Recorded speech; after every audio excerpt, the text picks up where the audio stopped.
people have no energy? Because mental diarrhea.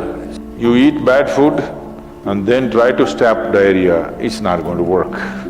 This much you do. Tonight before you go to bed, keep it down and go to bed. In a little while, if you simply sit here, things around you will reverberate.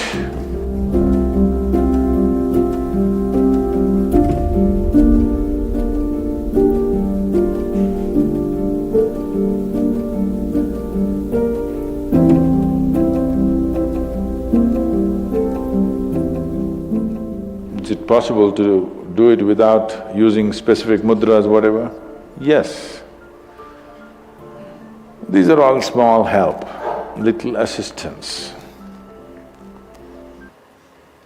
You don't see a Shiva or a Krishna holding mudra and sitting like this, simply intense.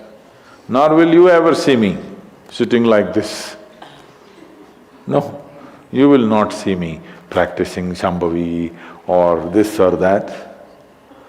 If I just close my eyes for 20 seconds, I'm done. I'm ready for the day. So, this is all good help. But is it the only way to do it? No. You can simply sit. If you learn to simply sit, you'll become tremendously intense. Right now, your energy is simply expended by doing unnecessary, endless activity. When you have so much mental diarrhea, how can you have energy? Suppose you have diarrhea, do you see how weak you feel? Yes or no? Right now this mental diarrhea, that's why people have no energy. They want to just eat and sleep all the time because mental diarrhea is very exhausting. If you have physical diarrhea, you know how exhausting it is. Yes? This is also equally exhausting. People are sleeping 8 hours, 10 hours a day, not because they're working so much or their body is in such a bad state, it's just mental diarrhea. If you stop the mental diarrhea, there's enough energy to make this very, very intense. Now how do I stop mental diarrhea? If you have diarrhea, physical diarrhea, what is the first thing to do? Huh? What?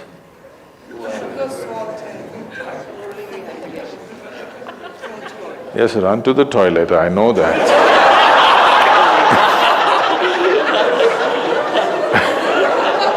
I'm saying as a corrective measure, what's the first thing you do?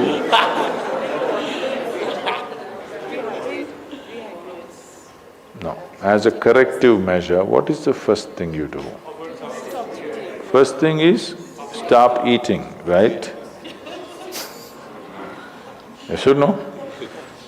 But diarrhea means in some way we've eaten something that the body doesn't want. It's trying to throw it out. Yes? You've taken something inside which the body doesn't like, it wants to throw it out.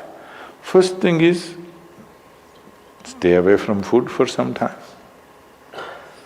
You eat bad food and then try to stop diarrhea, it's not going to work. So similarly, bad food for the mind is just this. You have gotten identified with things that you are not. The moment you get identified with things that you are not, mental diarrhea is inevitable. It's bad food for the mind. Now it will run endlessly, do what you want.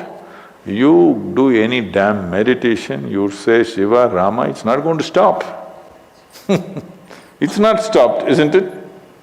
Because bad food is being eaten every day, you're getting identified with more and more things and you want to stop your mind, you do whatever kind of circus, it is not going to stop. If you disidentify with everything, if you understand what is you and what is not you, If you keep a little distance from that, mind will become still. If you want, you can use it, otherwise you can keep it. Now my hand is there, if I want I can move it, otherwise I can keep it. This is a useful hand. Suppose it starts jumping like this. You clearly know there is some kind of an ailment, isn't it? Yes or no? So if hand is jumping, you know it's an ailment. If mind is jumping, is it an ailment or no? The ailment has come because continuous wrong diet. You tell your mind that I am this, I am this, I am that, I am that. It's having diarrhea. You stop giving it wrong food. If you clearly see what… even if you do not know what is me, at least you know what is not me, isn't it? This much you do. Tonight before you go to bed, sit on your bed and sit down and discount everything that is not you. This house in which you're living, is this me? No. This loving parent or mother, father, wife or husband or child, they're wonderful, but is this me? No. Now these nice clothes I'm wearing, is this me?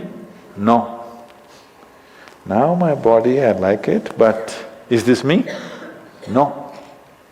Now I'm having so many thoughts, is this me? No. Now I'm having wonderful emotions, is this me? No. Like this, everything that's not you, before you sleep, keep it down and go to bed. Tomorrow morning, you will wake up considerably more intense than today. Every day you do it. In a little while, if you simply sit here, things around you will reverberate. Really. So I was in… a few years ago, couple of years ago, I was in America and this is a very typically American question. This lady comes up to me and she's very angry.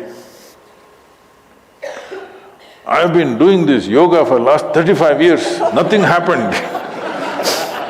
But you went and just sat on a rock and things happened to you.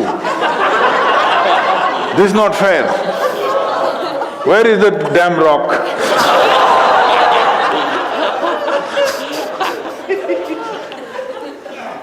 She thinks it's the rock which did it.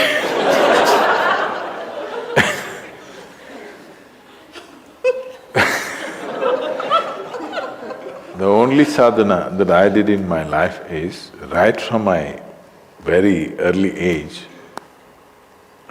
though I was very actively involved with everybody around me, I never identified myself with my parents or my siblings or my endless number of friends or the society or the religion or the country or anything around me.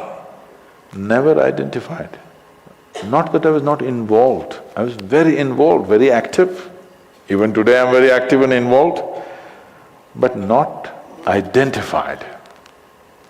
If you don't identify with anything, there is enough energy in this to become intense. See, I want you to understand, your life energy right now in this body, how many things it's doing here as you're sitting here? Hello, do you know the complexity of activity it is doing? Every cell in the body, your liver, your kidney, your damn spleen and all kinds of stupid things that we cannot even figure even today. Yes? Just see as you sit here, how many things this energy is doing. Obviously it must be intense to do all this. You are not able to experience it because of diarrhea. When you have diarrhea, that's how you feel, isn't it? Yes or no? So that's how it is. Stop the diarrhea. Stop eating bad food, diarrhea will stop. Once diarrhea stops, there's enough energy in this to sit here and reverberate in a very intense way.